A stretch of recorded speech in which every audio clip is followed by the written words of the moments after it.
Oi, Clarissa. Oi, Maíra, tudo bem? Tudo bom, minha querida? Conta pra gente quem tá com a gente hoje aqui na nossa tenda. Oi, querida. Então, hoje a gente está com o prazer de receber a Sara Carolina, que é minha professora no curso de Criação Antirracista. Ela é historiadora, pedagoga, especialista em história, cultura e literatura afro-brasileira e africana, pesquisadora das relações raciais na infância e tem um perfil da Maternagem Preta nas redes sociais, que recomendo bastante para vocês. E a gente decidiu falar com ela hoje sobre criação antirracista. E é um prazer receber você, Sara. Obrigada por aceitar o nosso convite. A gente já confessa que a gente está um pouquinho nervosa aqui de repente, falar alguma coisa que é inapropriada para esse tema, porque estamos aqui desse lado sem essa experiência de como é crescer sendo negro, né, no mundo e no Brasil e tudo mais. Mas a gente queria começar perguntando para você como que você começou essa sua trajetória de criar esse perfil nas redes sociais para falar sobre esse assunto, de ser educadora parental, né? Você pode contar um pouquinho pra gente? Oi, meninas, bom dia. Obrigada pelo convite. Já vou antecipar aí, fiquem à vontade para falar e o que precisar ser corrigido vai ser no afeto, tá bom? Então, eu sempre falo que educar para o antirracismo, para mim, é uma questão de sobrevivência, né? Sendo uma mulher preta, mãe de filhos pretos, no Brasil, é importante que a gente tenha essa pauta em mente quando a gente está educando os nossos filhos, simplesmente para que eles sobrevivam com dignidade, para que eles tenham condições de enfrentar o mundo, porque não é um mundo fácil para pessoas pretas, né? Eu acredito que eu cheguei nessa questão de educar outros pais aí, sim, foi uma virada de chave para mim, no meio da pandemia, quando eu me vi consumindo conteúdo de maternidade que não dialogava com a minha realidade, né? Que não tinha nenhum tipo de discussão crítica a respeito de classe e raça. Eu sou uma mãe periférica, mãe solo de 3, e tudo isso atravessa a minha maternidade de várias formas, e todos esses atravessamentos não eram discutidos. E aí eu me sentia muito de fora da discussão sobre maternidade na internet, né?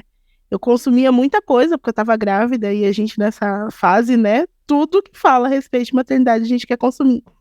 Mas eu via e ao invés de me inspirar, eu ficava indignada, eu ficava irritada, nervosa, e falava, gente, isso nunca vai ser possível para os meus filhos, eu nunca vou alcançar essa maternidade plena e bonita e próspera que eu vejo, né? Então eu preciso discutir isso com as pessoas, não é possível que só eu tô vendo isso. E aí comecei a dialogar com outras mães, buscando, assim, identificação. Eu acho que foi muito uma busca por identificação. Será que só eu que estou me indignando? Ou tem outras pessoas pensando nisso? E aí uma amiga falou para mim assim, se você não tá vendo isso em lugar nenhum, eu acho que é você que tem que trazer. E eu fiquei maturando essa ideia aí por quase um ano. Só depois que a minha filha nasceu, que eu falei, não, acho que é o momento. Porque eu sentia também que na educação formal não tinha muito espaço para essa discussão. Por mais que ali dentro da minha sala de aula, né, porque tem a questão da liberdade de cátedra, na minha sala de aula eu falava de antirracismo, mas eu não vi um movimento coletivo da escola, coletivo da educação em prol disso. E isso vai frustrando a gente, e eu comecei a pensar em outras formas de trazer essas discussões, mas sempre atrelado à educação. E aí eu juntei tudo isso, né? Eu falei, eu acho que a internet é o espaço onde eu consigo fazer isso da forma que eu acredito que vai dar certo, que vai chamar pessoas que já estão dispostas, né? Porque eu sempre falo que o antirracismo, ele precisa, a pessoa precisa estar aberta para ele. Eu não vou converter ninguém ao antirracismo, a pessoa precisa já estar pronta para ele, e a internet apresenta essas pessoas pra gente. Maravilhoso, obrigada, querida. Que bom conhecer um pouquinho mais da sua história. Então, a gente queria começar também, né, seguir aqui a nossa conversa, falando sobre como que você vê o nascimento do racismo nas pessoas, assim, que você falasse um pouquinho, né, a gente sabe que tem até uma fala sua que a Maíra trouxe do seu curso, que fala assim, não ensino o meu filho a ser racista, né, pelo contrário, as crianças, elas vão aprender também ouvindo, observando, absorvendo, entendendo, interpretando a maneira do que está ali ao redor dela, né, desse ambiente. É um comportamento social, estrutural, cultural, está aí nas redes sociais, nas propagandas, na TV, enfim, cercando aí, a gente é bombardeado por esse, né, pelo racismo mesmo, assim. Então, eu queria que você falasse como que ele nasce, assim, que você aprofundasse um pouco nessa questão para limpar um pouco os nossos sentidos, para que a gente possa compreender melhor. É meio isso, né? A gente sofre interferências e a gente sofre atravessamentos de todos os lugares e a gente tem a pretensão de achar que só a gente influencia o comportamento dos nossos filhos. Nunca, né? Jamais. Eles convivem com muitas pessoas, nós convivemos com muitas pessoas e as crianças, elas observam muito mais do que a gente imagina, né? Elas absorvem muito do que a gente imagina e interpretam a maneira dela. Por isso que eu acho sempre importante a gente conversar sobre as questões de raça com as crianças, porque senão elas vão interpretar. E o mundo representa as questões de raça de uma forma muito hierarquizada, né, para as crianças. Se você pensar numa família de classe média branca, ela convive pouco com pessoas pretas e as pessoas pretas que ela convive estão em posições de subalternidade, né? São relações hierarquizadas. É o porteiro, é o motorista, é a empregada. Então, as crianças vão entender que essas pessoas precisam, que essas pessoas devem ocupar esses espaços, né? Essa é a interpretação que ela vai ter, a não ser que a gente traga discussão a respeito do quanto pessoas pretas no Brasil foram afetadas negativamente pelo nosso sistema, pela nossa estrutura, né? E quando a gente fala de racismo estrutural, porque é isso, as pessoas pretas, desde sempre, desde quando chegaram ao Brasil, tiveram menos oportunidades, nunca existiu política pública de assistência a essa população, e aí a gente entende que o Brasil se estruturou dessa forma. Essa ideia de que o racismo estrutural vai desculpar todos os comportamentos racistas, mas a gente precisa pensar que é o nosso papel discutir como esse racismo estrutura a nossa vida, né? Porque ele pode estruturar a sociedade, mas ele não pode estruturar a nossa vida, a nossa dinâmica, as nossas relações pessoais. É aí que entra a discussão do antirracismo, é aí que entra essa criação antirracista com intencionalidade, de pensar e mostrar para as crianças, principalmente, como a gente pode mudar essa dinâmica. E eu falo sempre das crianças porque eu não acredito que a nossa geração vai viver um movimento progressista com relação ao racismo, né? Porque a gente já veio de uma criação que veio dos nossos pais e que foi sempre muito racista, e a gente vive um momento onde o mundo, né, está num movimento de conservadorismo que inclui o racismo. Então, eu acho muito difícil que a gente supere isso agora, mas é a gente discutir as origens desse racismo. Peraí, pessoas pretas hoje pagam pelos efeitos de uma escravização, de um trabalho compulsório a que elas foram submetidas, e por conta disso foram prejudicadas durante toda a história. E eu acho que se a gente não trouxer essas raízes históricas, fica muito difícil para as crianças entenderem de onde veio o racismo.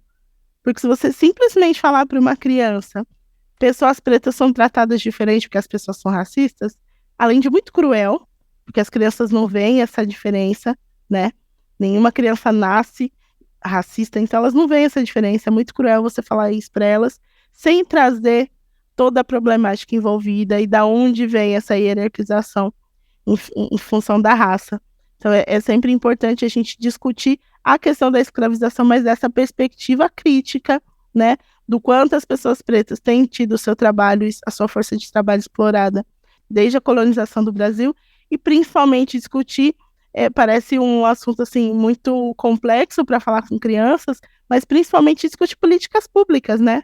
Pessoas pretas não tinham acesso à educação superior até os anos 50 no Brasil, né? E isso faz com que a gente hoje ainda não tenha profissionais pretos em determinadas áreas, né? Não porque pessoas pretas não têm capacidade, mas porque elas foram impedidas de acessar essas áreas, né?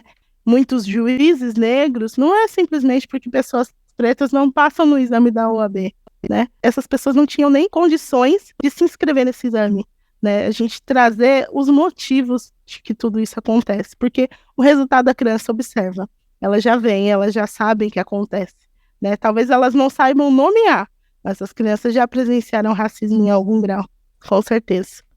Você está falando algo muito importante, porque assim, né, a gente entende que esses cuidadores primários, são eles que vão decodificar, nomear o mundo para a criança.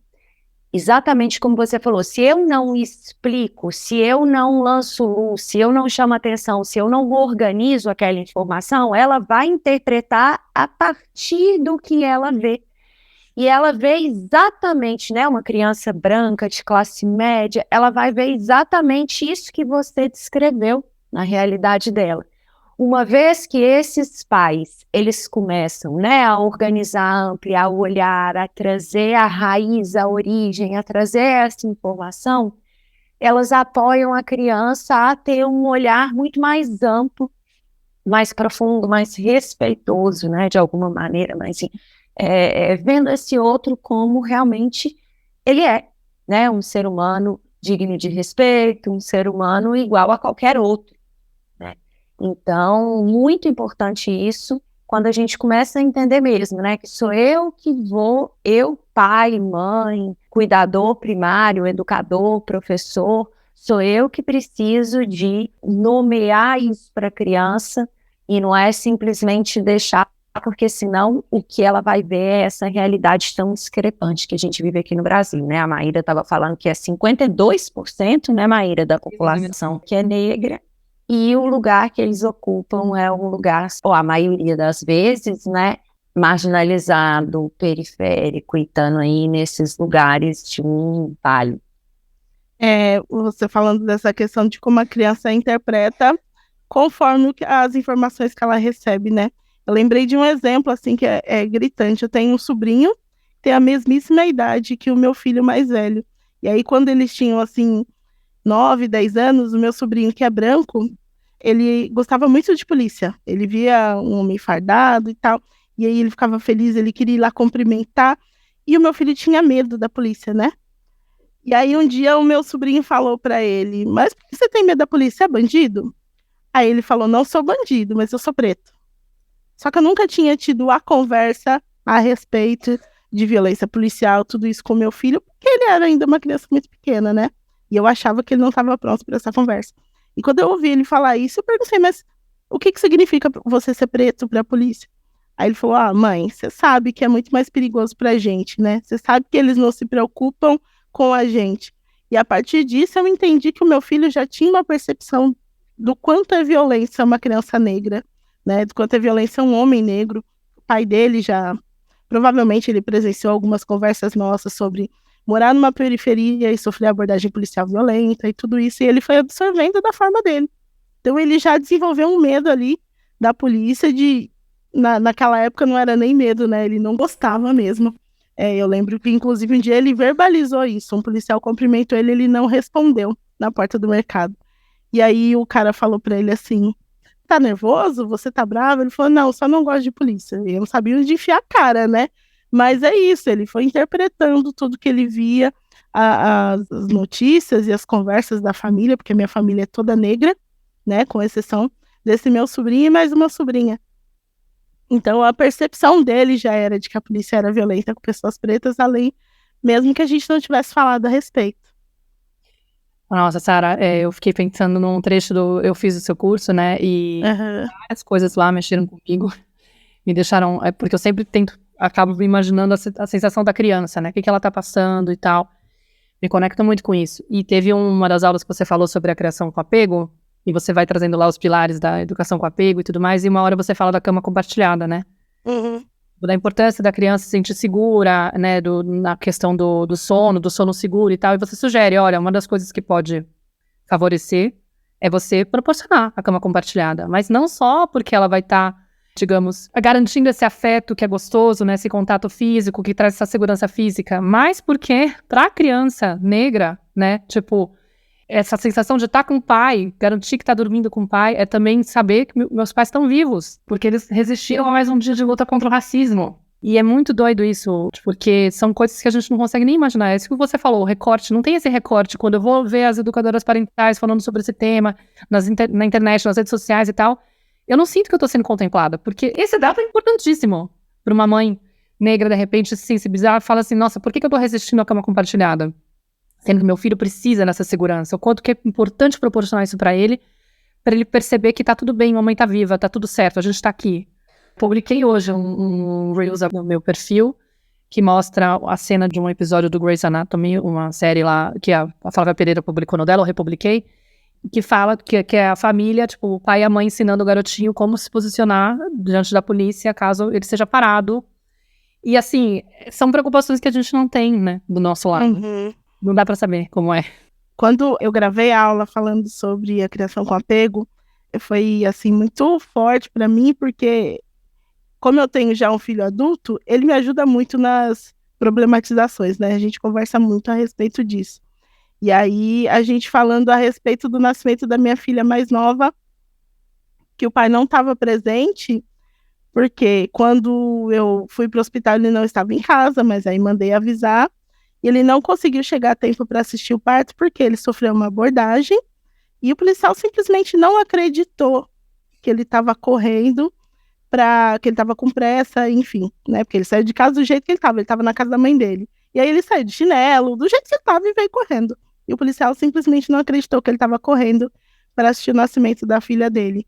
E aí eu lembro que o meu filho falou, eu fiquei triste por ele não ter conseguido chegar a tempo lá para você, mas eu fiquei feliz porque ele estava aqui pra gente, né? Porque aí como ele não conseguiu chegar no hospital, como ele já estava atrasado, ele veio para casa ficar com os meninos.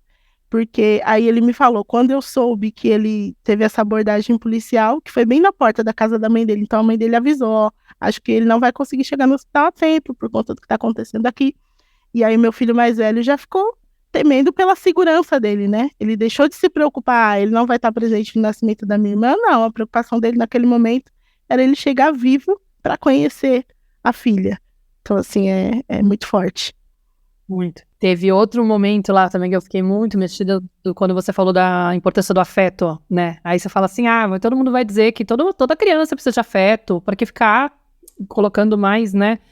Enaltecendo isso e dizendo que é mais importante para a criança negra. E aí você conta do quanto é difícil, porque a criança negra ela já é vista como uma criança forte, que não precisa de ajuda, que não tem problema, e justamente o que muitas vezes acontece, ela está em mais estado de vulnerabilidade, tem mais probabilidade de ela estar passando dentro de casa um ambiente de estresse tóxico, porque os índices de violência doméstica, problemas de grana, coisas que a gente deixa uma criança num estado de insegurança emocional, né, e às vezes em estado de alerta constante, é muito mais provável que aconteça numa criança negra. No entanto, ela chega na escola, por exemplo, né, do jeito que você descreve assim, de se colocar e falar, gente do céu, eu nunca consegui. É um pouco isso, assim, que a gente estava falando de repente, estar meio inibida de falar sobre o assunto. Gente, são coisas que a gente não vai pensar, não vai problematizar, né? Como é importante a gente conhecer essa realidade para realmente não correr o risco de invisibilizar mais essas crianças e deixar de dar esse apoio. Se você quiser contar um pouquinho dessa história, porque essa aula foi muito forte também. Essa questão da criança não receber o afeto, assim, no Brasil a gente ainda está muito no início de uma discussão de uma infância preta, né? A gente tem estudo, pesquisa sobre a infância, mas não se debruçando sobre as questões de raça na infância. Então, você não vai pensar nas problemáticas aí do que uma criança negra enfrenta já na primeira infância. E uma delas é essa falta de afeto. O afeto para a criança preta, ele é dado pela família, e nem sempre, né? Porque a gente entende justamente todas essas problemáticas que você trouxe. Tem a questão da maior parte das famílias lideradas por mães serem famílias pretas, e aí é sempre uma mãe sobrecarregada, que não tem tempo com os filhos, não. E aí esse afeto é negado não porque ela não queira, né? Mas porque ela não tem tempo para exercer esse afeto. Mas ainda assim, é só a família. Porque as crianças pretas são enxergadas como mini adultos. Porque ela é forte, porque ela não é vista como aquela que é ingênua, que precisa de cuidado, que precisa de carinho, né? Ela é vista como um preto perigoso em potencial. Isso é muito triste, mas é muito forte. O menino preto, com 10 anos, ele já é visto como um possível perigo quando ele está na rua sozinho. Uma menina nessa idade já é vista como uma mulher pronta para iniciar sua vida sexual, inclusive por conta disso, a maior parte das meninas abusadas na adolescência, que não são por parentes, são meninas pretas, né? Porque elas já são vistas como um objeto sexual e não como uma criança. E tudo isso faz com que a gente despenda menos afeto a essas crianças, a gente enquanto sociedade. E isso é uma coisa muito do imaginário social geral, né? Não é aquela coisa que eu penso e, assim, intencionalmente eu não vou despender o meu afeto a uma criança preta. Mas é uma coisa que a gente enxerga como a criança, ela é mais forte, ela passa por mais dificuldades, então ela está mais pronta para o mundo, ela precisa menos do meu carinho, do meu afeto. E na escola isso faz tanta diferença, né? Porque aí tem os dois extremos, a escola enxerga a criança preta ou como uma criança que é muito forte e não precisa de ajuda, ou como uma criança que enfrenta tantas situações de vulnerabilidade que ela não precisa ser exigida na escola. Que ela não precisa, eu não vou ser mais um dificultador na vida dela. Então, do jeito que ela conseguir fazer atividade, está tudo bem. Se ela não conseguir aprender, eu não vou forçá-la, eu não vou exigir mais dela, né? Então, a criança fica aí, desses dois extremos. Não tem ninguém que se debruce sobre as questões específicas das crianças pretas. Acho que falta muito é isso. A criança preta, ela é enxergada como única. Todas são iguais, a gente vai tratar igual. Não tem essa especificidade e só a questão de não ser enxergada como um indivíduo já diz muito sobre a falta de afeto sobre essa criança, né? E aí as crianças vão deixando de se comunicar, porque ela sabe que ela não tem naquele espaço alguém que vai defendê-la caso alguma coisa aconteça, então ela vai se expor menos para correr menos riscos de sofrer racismo, de sofrer qualquer tipo de violência, e aí vai acarretando já várias dificuldades, né? Eu tenho um vídeo no meu perfil, assim, que furou muito a bolha, que eu falava quando eu me dei conta de que eu nunca fui uma criança tímida, mas que, na verdade, eu só era uma criança que tinha medo do racismo, né? Porque na escola eu era muito quieta, apesar de ter excelentes notas e estar sempre querendo aprender mais, eu sempre fui uma pessoa que gosta muito de estudar. E eu tinha vergonha de perguntar as coisas, ou eu tinha uma contribuição a fazer na aula, mas eu nunca falava, porque tinha medo dos colegas se virarem contra mim, eu tinha medo de chamar atenção demais, e chamar atenção sendo uma criança preta significa também correr mais riscos de sofrer racismo, né? Então eu sempre silenciava em todas as situações. E aí eu só depois de adulta me dei conta do quanto isso me afetava, né? Porque se eu tivesse um professor, uma figura que me desse a segurança de saber que se eu sofresse racismo naquela aula, ele ia me defender, talvez eu tivesse falado mais, né? Mas eu silenciei a vida toda.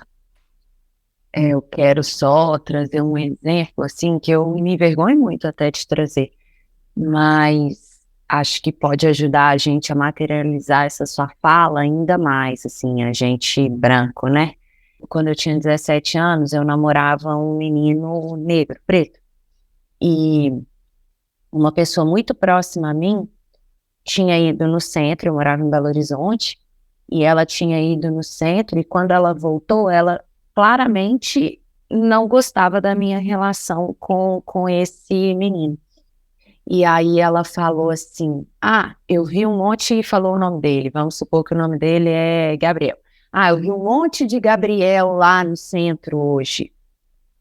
E é exatamente isso, assim, né? Isso que você falou, que a criança ela não é vista como um indivíduo, assim, o quanto que às vezes o olhar é esse olhar, assim, de os negros, a população negra, assim, que tem esse olhar extremamente, né, assim, agora que você está falando isso, que dor, assim, né? Eu falei com a Maíra, eu falei, nossa, eu nem sei se eu falo isso, mas, assim, como que isso materializa exatamente o que você está falando da criança não ser vista como um indivíduo.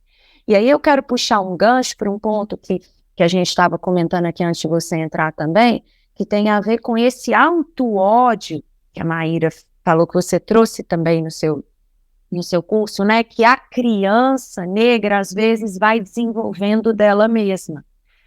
Porque eu sinto assim, né? Que tem toda essa questão estrutural, social, que também vem aí, né, talvez até do transgeracional, das mães, dos avós, de tudo que os nossos ancestrais viveram, os ancestrais das crianças negras viveram, né, então todo esse registro traumático já nessa ancestralidade e a situação hoje, né, estrutural, cultural, enfim, e como que essa criança é importante, né, a gente ajudar essa questão, né, do auto-ódio, assim, né, ajudar a criança a entender que elas foram levadas a acreditar nesses aspectos negativos da própria identidade delas, né?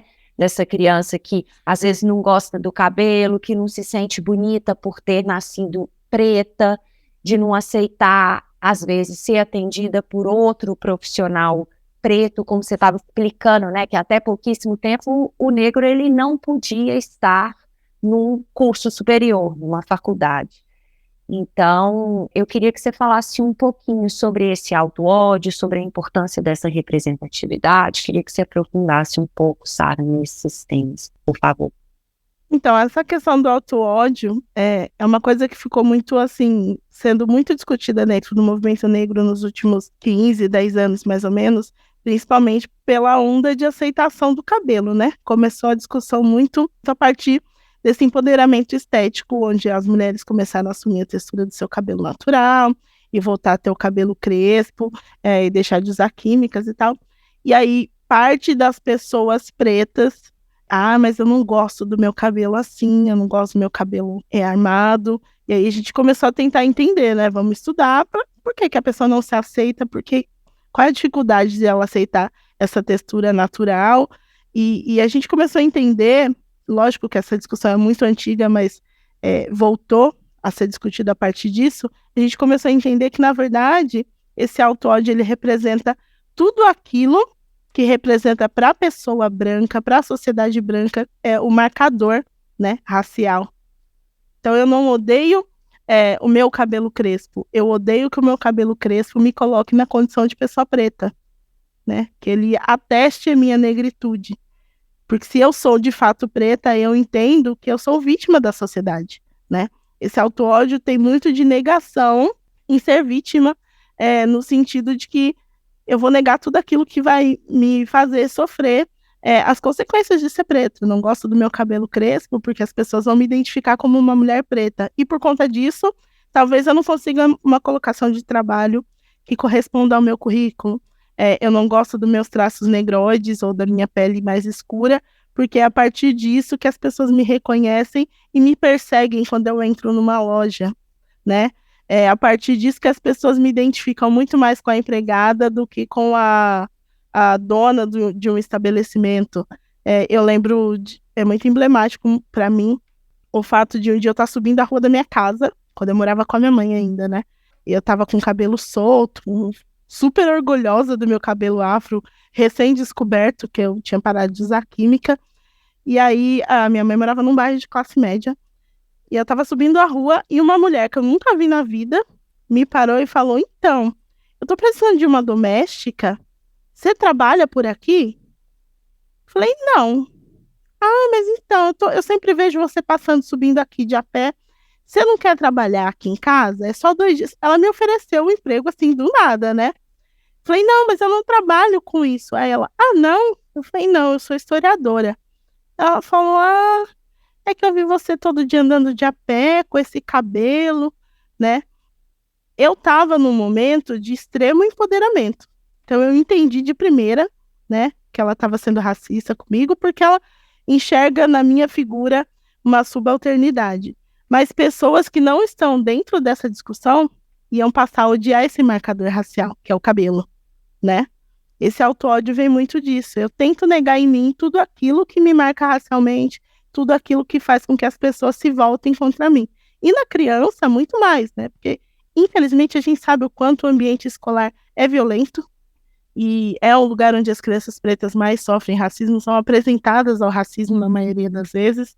Então, a criança ela vai fugir de tudo aquilo que atrai a violência para ela, né? Então, ela não aceita que ela é negra. Quando ela pinta um desenho, por mais que ela tenha o cabelo crespo, ela vai desenhar um cabelo liso, ela vai negar a sua identidade para fugir de toda essa violência, que infelizmente a escola não é capaz de protegê-la. Eu acho que o auto-ódio tem muito a discussão, principalmente por conta das últimas eleições aí, né, a respeito de políticos pretos de direita, e as pessoas falando: mas eles são contra o movimento negro, e por conta disso eles foram extremamente rechaçados. E sim, eu me entendo que é muito contraditório você ver uma pessoa preta num lugar de poder lutando contra o movimento negro. Mas isso também é uma forma dele se manter né, numa posição onde ele não sofra ataques. Porque, ainda que o movimento negro todo se volte com ele, contra essas pessoas, o movimento negro não tem a força estrutural que a branquitude tem. Então, se eu precisar eleger um inimigo, escolher um inimigo, eu vou escolher o que é mais fraco, né?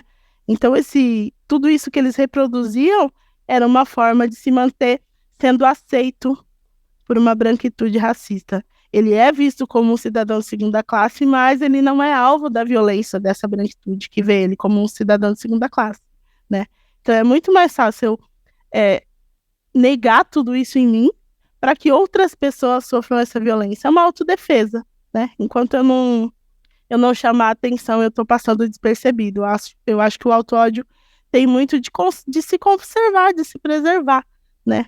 Não dá pra gente simplesmente falar, a pessoa nega sua negritude e por conta disso eu não gosto dela, eu não respeito, ela tá errada. São formas de se preservar. E a criança, ela tem muito menos ferramentas para isso. Então, ela vai apelar para aquilo que ela conhece. Nossa, é muito forte, né, Flor? Eu tava pensando aqui. Eu até os 14 anos estudei, até a 8ª série, estudei com um grupo de amigas e uma das minhas melhores amigas, o pai dela era negro. E a mãe era branca, era uma escola privada. Ela claramente estava num ambiente privilegiado e era uma das poucas crianças negras da escola, né?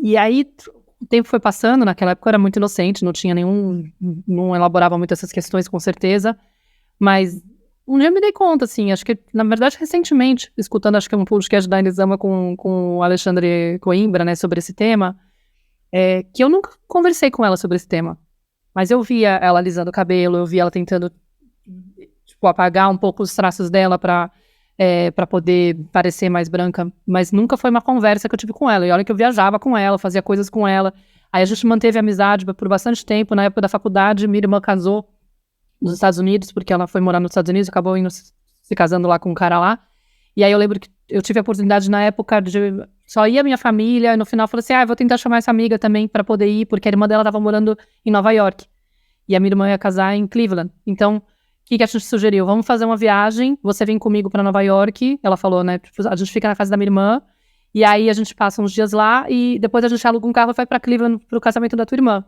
E a irmã dela morava no Brooklyn, em Nova York. E tava casada, tava morando com um cara que também era negro, né? E aí eu até falo aqui, tipo, na época eu chamava ela de mulata, mas depois eu descobri que não pode, que não é tão adequado. Então já tem uma coisa aí, eu falei, nossa, minha amiga sempre foi, minha amiga mulata, não pode ser mais mulata, enfim, deu um nó na cabeça. Mas, o tema foi que eu lembro da experiência de pegar o metrô de Manhattan, né, do centro de Nova York, eu não conhecia ainda a cidade, não tinha nada, primeira vez que eu tava lá. E quando eu ia pro Brooklyn, para poder ir para onde a irmã dela morava, que ela morava mais ou menos no meio do bairro, as pessoas que eram brancas iam saindo dos vagões do trem, né? O trem ia ficando cada vez mais negro, né?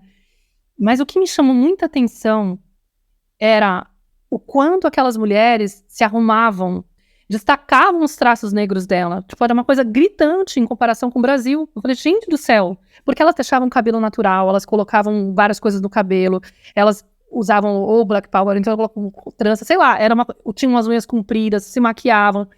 E aí eu lembrava, porque eu andava muito de transporte público no Brasil, né, inclusive por trechos que eram próximos de periferia e tal, que tinha às vezes muito mais pessoas negras no ônibus também, mas eu não via essa coisa do, tipo, eu tenho orgulho, né, tipo, eu gosto de quem eu sou e tal. Pelo contrário, eu via as pessoas tentando esconder os traços, né. E aí acho que a gente pode pensar um pouco assim, pensando na criança, né. Uma coisa também que ficou muito forte no curso, a importância da representatividade também, né? Eu tava olhando um dos curtas que você sugeriu, Cores e Botas, né? Da menininha que quer ser paquita, e ela é negra. E o conflito entre os pais, né? E o irmão, porque o irmão fala assim, pra que deixar a menina ficar acreditando que ela pode ser paquita? E o pai falando, não, é importante ela passar por essas coisas, né? Ou seja, cada um deles com uma postura do tipo assim, incentiva, não incentiva, deixa ela sonhar, não deixa, porque, tipo, no fundo a gente sabe que não vai acontecer. Mas ela tem que se arriscar, como é que vai fazer, né? E a menina super crente que ela vai conseguir ser paquita e não sei o quê, e depois das falas das pessoas, né? Sua mãe deixou você vir fazer o teste? É que você não parece paquita. Ai, nossa, será que a gente vai ter uma paquita exótica, então? Ai, enfim. Esse exótico é de matar. Eu queria destacar uma coisa, duas coisas, né, que você falou. Primeiro, com relação ao termo mulato. ele vem muito desse lugar de negar a negritude, né? De negar esse lugar de violência. A gente vem de um país que é muito mais miscigenado do que os Estados Unidos. E essa miscigenação, por isso que às vezes ela é vista como uma coisa negativa, né? Não é negativo a pessoa ser parda. É negativo o fato da população brasileira ser parda como um projeto. Esse é o ponto negativo, né? Porque era isso. Institucionalmente tentou se branquear a população brasileira, né? Então a gente entende como um movimento intencional de exterminar o negro. A população parda no Brasil significa isso, um movimento institucional para acabar com a população preta. Então, tudo foi pensado para negar a negritude das pessoas. E aí, por conta disso, a gente tem o colorismo, né? O que é o colorismo? Quanto mais preto você é, mais você sofre racismo. Assim, em linhas gerais, de uma maneira muito rasa, muito grosseira, é isso. Quanto mais preto você é, quanto mais melanina você tem, mais racismo você sofre. Então vão se criando mecanismos de negar a negritude, seja de forma estética, seja pelas palavras que a gente utiliza, né, a nossa linguagem, vai criando termos para não chamar a pessoa preta de preta. E aí tem o mulato, tem o pardo, tem o afrobege, que é o mais recente. Você vai negando essa negritude de várias formas, inclusive esteticamente. E aí, outra coisa que eu queria destacar é que você estava falando dessa questão do metrô, né, ficar cada vez mais preto. Tem uma linha aqui em São Paulo que a gente sempre conversa sobre isso, uma linha do metrô, que é a linha vermelha, que ela termina no extremo da Zona Leste de São Paulo. Então, ela começa ali na Barra Funda, cheia de pessoas brancas, e aí quando ela vai chegando no extremo leste, quando você chega lá, só tem preto. É impressionante, assim. E aí eu lembrei disso agora com você falando, né? E o meu ex-marido, ele morava lá no extremo leste.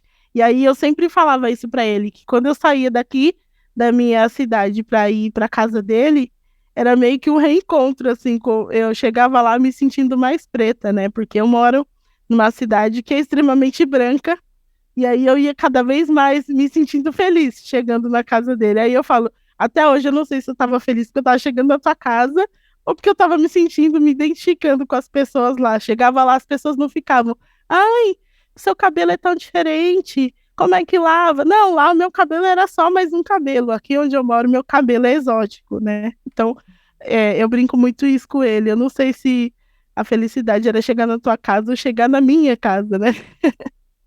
Sara, e essa questão, né? A gente sabe que não existe racismo reverso, né?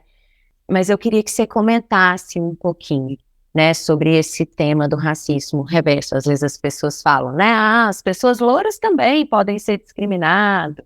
Ah, os ruivos, eles são também uma minoria, enfim. Mas eu queria que você falasse, então, sobre esse tema do racismo reverso para a gente, por favor. Ah. O racismo, ele precisa ser identificado primeiro, né? O racismo, ele é um fenômeno social, ele não é um fenômeno biológico. E aí que mora toda a contradição e toda a discussão desse termo. Quando a gente fala de racismo e vai olhar no dicionário, porque o dicionário não traz toda a discussão crítica a respeito de um termo, ele traz o significado que está posto. E o dicionário vai dizer que o racismo é você tratar uma raça diferente da outra por conta disso, né? Por conta da cor da pele.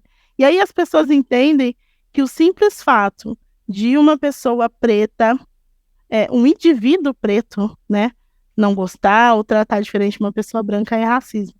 Só que, quando a gente fala de racismo de uma perspectiva crítica, precisa ter ali alguns fatores identificados. E o principal deles é que uma raça, né, não uma pessoa, mas que uma raça exerça poder estrutural sobre a outra, que uma raça explore a outra de forma estrutural. E é isso que acontece no Brasil com pessoas pretas. Eu já nasci com uma dificuldade a mais por conta da minha cor de pele, né? Porque eu vou enfrentar mais dificuldades para acessar a educação, eu vou enfrentar mais dificuldades para acessar moradia, condições plenas de cidadania do que uma pessoa branca. E só isso já me coloca numa posição mais difícil. Então, ainda que eu nasça no mesmo lugar que uma pessoa branca, com a mesma renda, com todas as outras condições iguaizinhas, o fator raça vai fazer com que eu fique um pouquinho atrás dela, né? E isso não acontece no inverso. Não existe poder estrutural da população preta para oprimir a população branca, né? Não acontece de você procurar uma vaga de trabalho e ter lá, entre as exigências, que a mulher branca precisa cachear o seu cabelo para conseguir a vaga de trabalho. Mas eu já precisei tirar minhas tranças para conseguir trabalhar, por exemplo, né?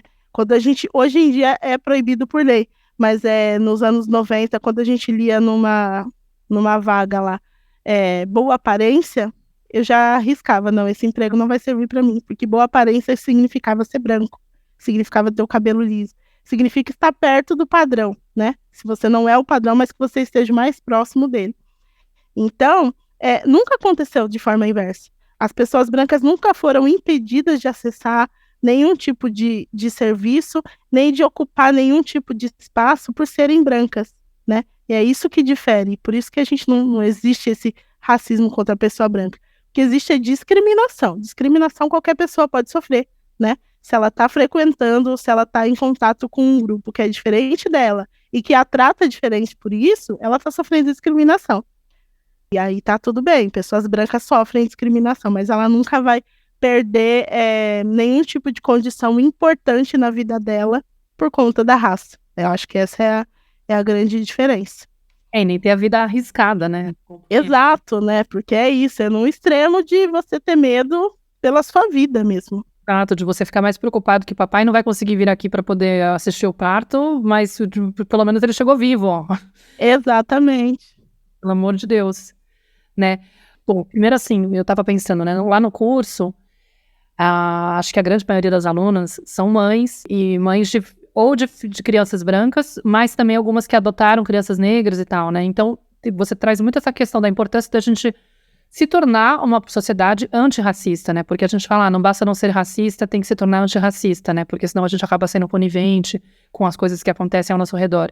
E talvez algumas ouvintes estejam aqui escutando a gente pensando assim, bom, eu não tenho a realidade de ser uma mãe preta com filhos negros e tal, mas de repente eu quero saber o que eu posso contribuir, né? E eu fiquei pensando muito numa das últimas aulas, se não a última, não lembro, que você fala da escola, né? Da importância da atuação nas escolas. Então, talvez, assim, pensando que, por exemplo, eu tô aqui na Espanha, para mim é bem pequeno o meu poder de alcance para transformar, porque a realidade aqui é bem diferente, né? A gente tentar fazer uma contagem esses dias para poder entender qual que era a realidade da Espanha. Eu descobri que não tem nenhum censo para poder estipular as raças, né? Não existe essa pergunta, assim, como tem no Brasil. Então, eles não têm nenhuma estimativa clara. Eles falam, deve ter mais ou menos entre 700 mil e 1 milhão e 300 mil pessoas afrodescendentes no país todo e tal. Aí eu fui fazer contas e tal. Enfim, dá uns 2%, vai. Pensando num chute, assim, por aí. Ou seja, é bem menos gente. E aí, mas de qualquer maneira, pensando na mãe que tá aí no Brasil, né, e que fala, poxa, eu realmente acho importante que meu filho seja educado para se tornar uma criança antirracista, e existem leis que exigem que dentro da escola existam conteúdos para abordar essa questão, né, da raça também. Enfim, que tipo de intervenção, de repente, uma mãe pode fazer, né, ou um pai pode fazer, de tentar acompanhar e questionar a escola? Como que ela poderia meio que abordar isso com a escola para poder checar se está sendo feito algum trabalho consistente, sério, real, né, e não só para constar, né, para cumprir, para de repente incluir isso daqui e já está considerado, está certo, né? E o que a pessoa poderia fazer caso ela descobrisse, percebesse que não tem essa preocupação, não está sendo contemplado dessa forma, enfim, de repente podia encaminhar para poder finalizar com alguma proposta mais, além da proposta de eu acho que dessas mães fazerem esse curso com você, eu sugiro muito, porque é um curso fácil de levar, é um curso que tá muito bem elaborado, realmente vai abrir a cabeça de vocês, de quem for fazer, entendeu?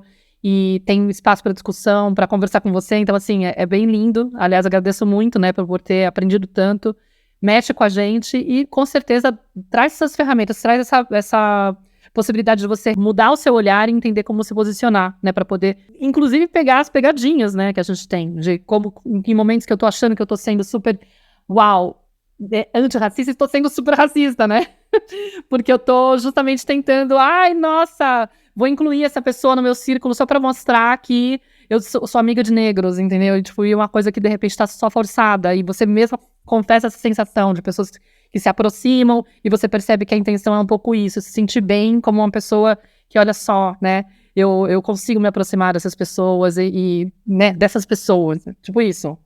Então dá um certo pânico, mas talvez trazer um pouco isso, assim, algo que as pessoas possam olhar e falar assim, poxa, de repente eu vou na escola, intervenho, questiono isso e posso transformar essa escola, né?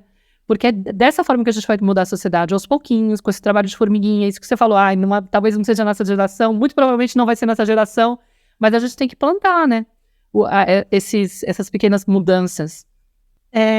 Primeiro, o antirracismo, as pessoas entendem o antirracismo como não praticar racismo, né? E aí precisa ter muita consciência de que ele tem que ir além disso, ele implica em ações, né? Não implica no não fazer, implica fazer alguma coisa. E aí, no caso da escola, especificamente, no Brasil a gente tem uma lei que obriga que as escolas trabalhem cultura e história afro-brasileira, entre outras culturas, né? Essa lei começou falando de cultura afro-brasileira e foi se expandindo para cultura indígena, de populações ribeirinhas, enfim, abarcando aí a cultura de populações minoritárias socialmente, né? Porque se a gente fala de pretos como minoria no Brasil, só socialmente, porque, né, em números a gente é mais. Mas, enfim, na escola tem essa lei que não é cumprida. Se a gente for pensar aí nas escolas públicas, tem uma pesquisa que diz que 27% só das escolas cumprem essa lei. E desses 27%, 13% apenas estão cumprindo com excelência, né? A grande maioria que cumpre só para dar aquele cheque na lista, né? Olha, conseguimos, fizemos isso daqui, mas sem uma intencionalidade, enfim. E a gente, enquanto sociedade, precisa cobrar que essa lei seja aplicada. E enquanto pessoas brancas, que eu sempre converso com os alunos do curso, é que vocês precisam ser apoio para as famílias pretas, né? Porque o que acontece? As famílias pretas sentem essa necessidade, lógico, muito mais, né? Porque está falando da nossa cultura que não está sendo representada, daquela criança que nunca se vê nos personagens da literatura que é trazida para a escola. Então a gente está todos os dias observando isso, mas quando a gente cobra, o que a gente ouve na devolutiva mas aqui a gente tem 3 alunos pretos, né? Não dá para a gente falar só disso porque a grande maioria é branca, mas essa maioria branca também precisa ouvir. Só que essa maioria branca precisa reivindicar isso, né? Precisa ser essa força, precisa ser aliada de fato.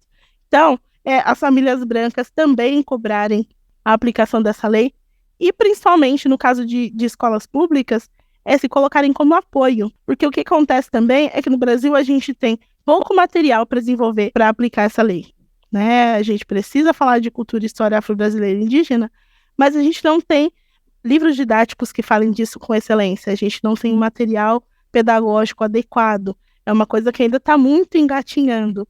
A gente tem muita literatura nesse momento, mas ainda assim, é uma literatura que foi escrita para ocupar um nicho. Então, assim, a gente tem muito autor branco que jamais estudou relações raciais e que estão escrevendo livros com personagens pretos, simplesmente para ter um personagem preto e o livro entrar em algum edital e acabar nas prateleiras lá da biblioteca. Só que é um personagem preto completamente descontextualizado, né, que não tem nenhum atravessamento político, e aí acaba esvaziando a pauta. E, infelizmente, isso é muito do que eu tenho visto. Muitas famílias, olha, eu tenho muitos livros, e na escola do meu filho a gente sempre lê e tal, mas que livro é esse? A gente começou, inclusive, eu fiz esse movimento com uma das minhas alunas, a analisar a literatura preta que a filha dela estava tendo acesso na escola.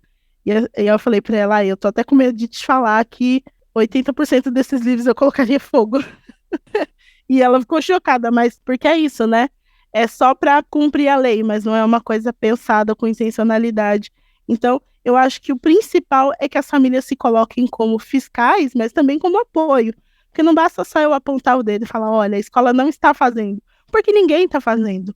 Então, a escola não tem também condições plenas de trazer essa educação que seja de fato antirracista, né? Então, se eu conheço alguém que eu posso indicar para levar uma palestra para essa escola, eu vou indicar essa pessoa, eu vou promover essa palestra, porque às vezes a escola conhece a pessoa, mas ela não tem grana para isso, né? Às vezes que eu palestrei em escola, todas elas foram gratuitas, porque as escolas fazem lá o requerimento e nunca conseguem a verba para me pagar. Então, tem escolas querendo fazer esse movimento e não tem como. E aí, se as famílias se unem e reivindicam e buscam apoiar a escola, talvez seja uma forma até mais eficaz do que simplesmente cobrar, né? Porque a escola muitas vezes é isso, ela está tentando, mas é muito difícil também. E eu acho que não só na questão de ser plataforma para as pessoas pretas, né? Porque é muito comum que as pessoas falem assim, eu quero dar voz a pessoas pretas. Nós temos voz, né? Só que a nossa voz ainda não chega em todos os lugares. Então, você não precisa me dar voz, você pode ser plataforma para mim. Mas a minha voz está aqui, eu estou falando, inclusive, insistentemente.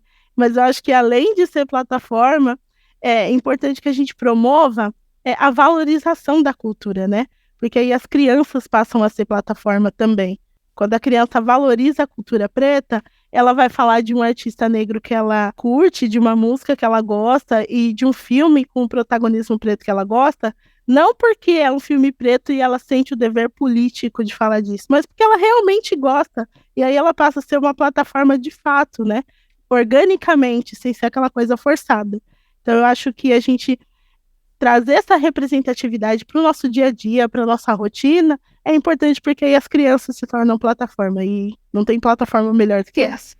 Obrigada, Sara do céu. Nossa, assim, tô terminando com um calorzinho no coração, assim, mas ao mesmo tempo, assim, né, um aperto por reconhecer isso, assim, né, por reconhecer essa realidade, às vezes até me senti um pouco mais próxima com tanta clareza que você traz, assim, que potência a sua voz, assim, obrigada por tudo que você trouxe aqui de clareza. Eu espero de coração que essa mensagem chegue em muitas e muitas pessoas, assim, que a gente possa, pouco a pouco, ir dissolvendo esse pacto aí dessa branquitude e realmente apoiar, né, ser apoio, ser plataforma, como você mesma falou, e educar as nossas crianças aí de alguma forma que elas também sejam essas plataformas mais potentes ainda, porque como você mesmo disse, né, a criança ela não nasce racista, ela nasce extremamente compassiva, amorosa e olhando para todo ser humano exatamente como cada um é, né, na sua diversidade, enfim, é maravilhoso. E eu quero também avisar para quem está escutando a gente que a Sara vai estar com a gente agora em novembro, no primeiro Congresso Internacional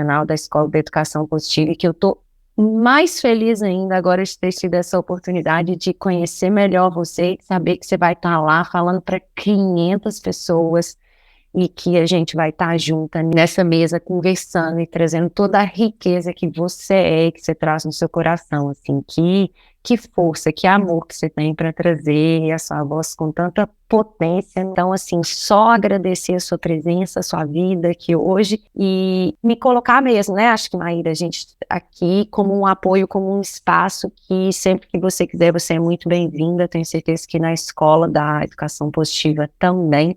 Vou falar com as meninas também sobre a gente, quem sabe até gravar uma aula, né? Acho que seria maravilhoso.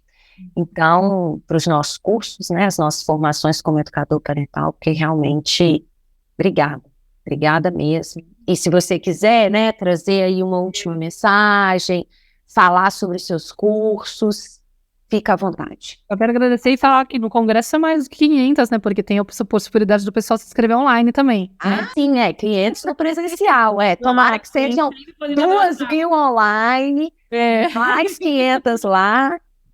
Então, assim, que a sua voz alcance muita gente, Flor, porque realmente tem muita tomada de consciência, como a gente fala, né? Muita coisa que a gente acaba escancarando e decifrando de coisas que a gente reproduz sem saber, desse racismo estrutural, enfim, tá em todos nós, né? Infelizmente, a gente tá numa sociedade que tem isso, então a gente acaba reproduzindo muito. Mas é muito linda a mensagem do teu curso e do que você tá trazendo aqui, que é um resuminho muito curto do que tem lá, que é maravilhoso, muito mais profundo, para que a gente possa realmente transformar essa sociedade nesse olhar. Eu acredito que o trabalho é esse, aos pouquinhos mesmo. Quero primeiro agradecer muitíssimo o convite, gostei muito de conversar com vocês. Eu acredito de verdade que a gente só combate hoje o racismo educando.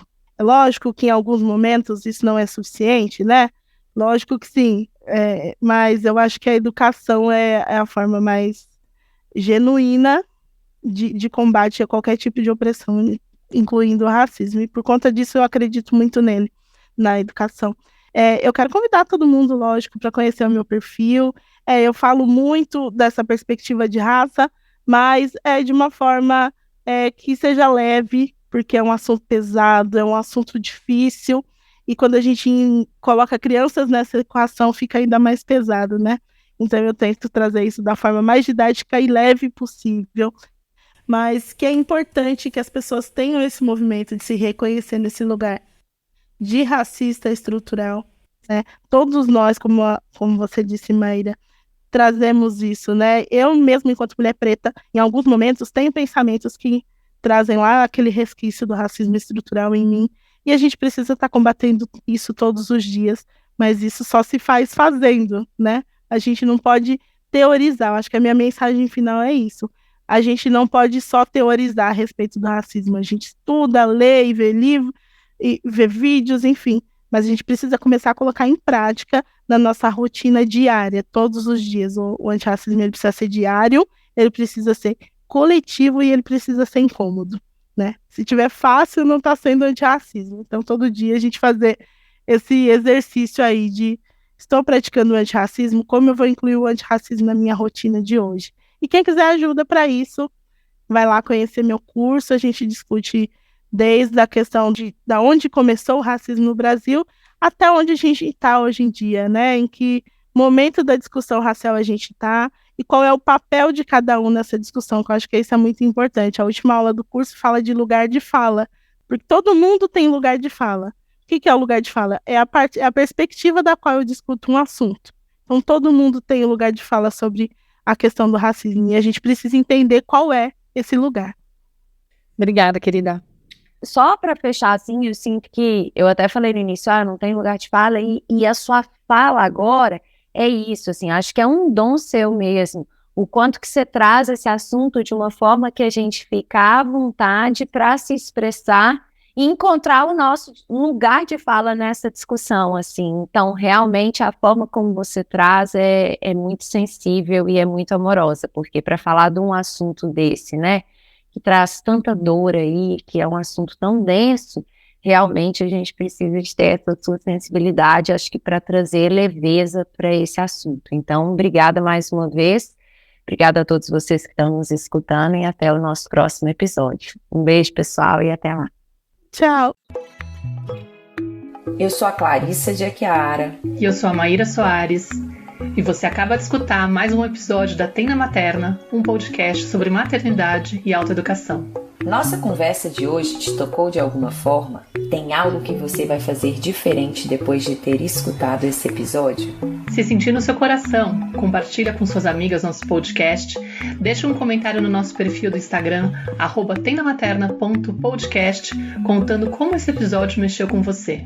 Segue a gente no Spotify para não perder nenhum encontro de inspiração, crescimento, trocas profundas e muito apoio. Nos vemos em nosso próximo episódio. Até lá!